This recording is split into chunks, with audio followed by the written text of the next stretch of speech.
Butuh laptop yang bisa dicoret-coret kayak tablet, tapi performanya harus reliable buat ngedit video, dan punya fitur AI yang bisa ngebantu keseharian. Lenovo Yoga 7i 2-in-1 terbaru dengan embel-embel Copilot yang satu ini bisa jadi bahan pertimbangan.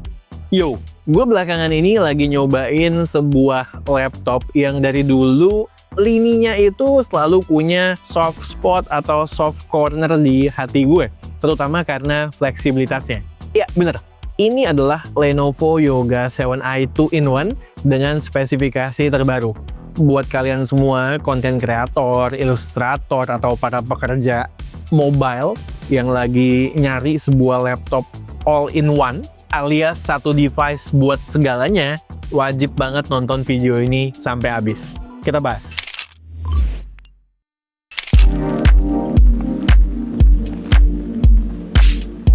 Pertama, desainnya. Gue suka Yoga yang satu ini. Terlihat sleek, premium, dan kerasa solid pas dipegang. Tentunya karena material yang dipakai. Aluminium di beberapa bagian bodinya, dan kulit di bagian lidnya. Ditaruh di meja meeting tuh nggak malu-maluin. Cuman ya harus extra care saja. Karena kan ini leather ya, artinya soft dan lebih gampang berbekas. Tapi kalau tipis-tipis kayak kena spidol begitu, gue rasa masih fine buat dilap gitu pakai tisu basah atau kain. Lalu karena ini 2-in-1, engselnya bisa diputar 360 derajat. Lo bisa pakai jadi mode laptop buat kerja serius, 10 mode buat nonton, atau tablet mode buat sketching. Nggak usah khawatir sama engselnya. Selama nyobain, gue udah putar berkali-kali. So far sih smooth rasanya, dan di kondisi still, nggak berasa foam sih. By the way, beratnya sekitar 1,38 kilo. Buat ukuran laptop 14-inch model convertible, ini hitungannya masih oke banget dibawa lari-lari ngejar deadline sana-sini.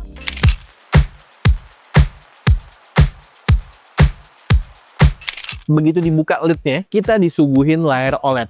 Iya, bener. OLED. Warnanya gonjreng abis dan udah support Dolby Vision. Manjain mata banget lah buat nikmatin berbagai konten. Terlebih ketika ditandem sama quad speakernya.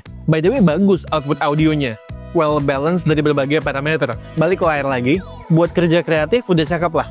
Karena warnanya termasuk akurat. Sudah 100% DCI-P3 juga. Terus kalau seringan pakai laptop ini di kondisi semi outdoor atau let's say di outdoor, brightness layarnya masih ngejar banget. Refresh rate-nya masih 60 Hz. Standar saja. Yoga 2-in-1 begini, pastinya touchscreen ya. Dan support pen input. Dan out of the box, sudah dapat pennya. Cocok buat yang pengen explore kreativitas lebih jauh. Jadi nggak perlu keluar duit lagi buat beli pen. By the way, walau ini layarnya glossy, tapi ada anti-fingerprint coating. Jadi nggak gampang ngecap atau kotor.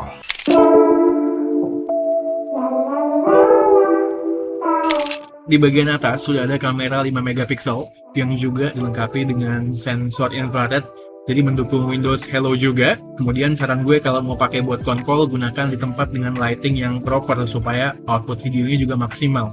Ini gue pakai di indoor lighting di cafe. Dan di luar juga lagi mendung nih, jadi cahayanya nggak maksimal. Untuk audionya, gimana yang kalian dengarkan? Bagus apa nggak? Drop di kolom komentar. Turun ke bawah layar, kita dapat keyboard khas Lenovo yang biasanya tactile. Travel distance keyboardnya pas, nggak terlalu flat, enak lah buat scripting panjang sekalipun. Udah backlit juga keyboardnya. Kemudian touchpadnya gede. Leluasa jari gue berakrobat buat trigger gestur ini itu. Cuman buat gue, berasa agak keras aja nih ngekliknya. Soal konektivitas, portsnya buat kebutuhan gue sebagai seorang content creator sudah lengkap. Ada satu USB-A 3.2 Gen 1, 2 USB-C Thunderbolt 4 dengan USB PD 3.0 dan DisplayPort 2.1, 1 HDMI, 1 headphone jack, dan 1 micro SD reader.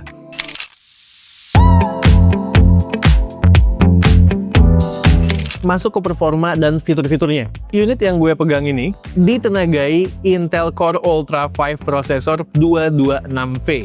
Prosesor ini udah ada NPU Intel AI Boost hingga 40 TOPS buat menuhin syarat Copilot. Jadi untuk jalanin berbagai fitur AI harusnya secara teori itu lebih efektif dan juga lebih lancar. Ntar kita cobain. Untuk GPU dikasih Intel Arc Graphics 130V, untuk RAM ada 16GB, cuman ini nggak bisa di-upgrade, udah di solder, dan storage-nya 512 GB.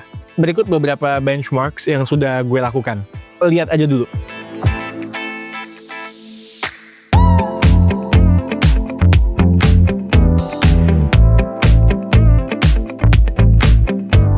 Pertanyaannya, bagaimana konversi semua angka-angka tersebut dan spesifikasinya ke dalam real life? Oke, gue go through aja ya.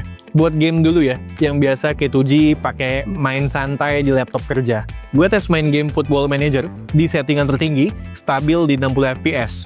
Main game Valorant di settingan high, dapat rata-rata 167 sampai dengan 289 FPS. Kemudian lanjut main game CS2 di settingan low, dapat rata-rata 74 sampai 141 FPS. Udahlah, nggak usah dipaksa lebih tinggi lagi, ini bukan laptop gaming. Sedangkan ketika dipakai untuk editing, dengan Adobe Premiere di timeline 4K dengan durasi 15 menit dengan Lumetri Color, waktu rendernya 6 menit 37 detik. Masih decent lah ya, untuk kebutuhan yang bukan super pro. Lalu untuk ngetes kinerja yang berhubungan dengan AI, gue nyobain beberapa apps supaya bisa lebih relate dengan kalian. Adobe Illustrator. Fitur retype-nya tersedia, sayangnya tidak bisa ganti font. Dari informasi yang didapat dari forum Adobe, fitur ganti font ini telah ditiadakan, hanya bisa mendeteksi jenis font dari gambar tersebut saja jadinya. Lightroom Classic. Fitur di noise untuk mengurangi noise hasilnya bagus ya, dan light correction untuk retouch fotonya juga bagus output fotonya. Skylum Luminar Neo. Performanya cukup baik, AI enhance-nya smooth, ganti langit dengan fitur AI Sky juga bagus, ditambah banyak jenis pilihan langit juga. Kemudian, fitur noiseless-nya juga tergolong baik untuk mengurangi noise. After Effects. Dicoba rotoscope video 4K durasi 10 detik, proses rotoscopingnya cukup baik, tidak ada kendala. Playback timeline dengan resolusi setting di third juga berjalan lancar. Ketika render video 10 detik dengan rotoscope dan sedikit animasi, cuman perlu waktu sekitar 10 detik doang. Wondershare Filmora.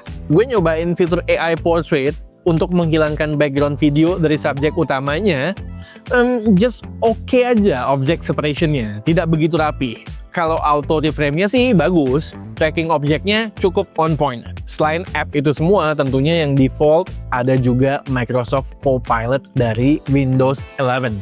Di keyboard udah ada tombol khusus Copilot. Sekali pencet, asisten AI-nya langsung siap jawab semua pertanyaan kita. Kita juga bisa manfaatin fitur live caption buat nerjemahin bahasa asing secara real time, sampai dengan mengeksplor fitur co-creator buat generate image dari sketsa coret-coretan di aplikasi Paint misalnya.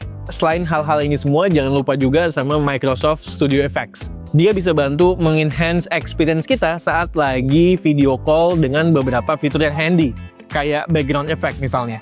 Pastinya laptop ini sudah pre-installed dengan Windows 11. Jadi harusnya ini aman dan dapat security update terus. Saran gue supaya experience menggunakan laptopnya optimal dan juga aman terus, rajin-rajin update. Nggak lupa, sudah juga dapat Microsoft Office Home and Student 2024 dan juga Microsoft 365 Basic. Semuanya gratis.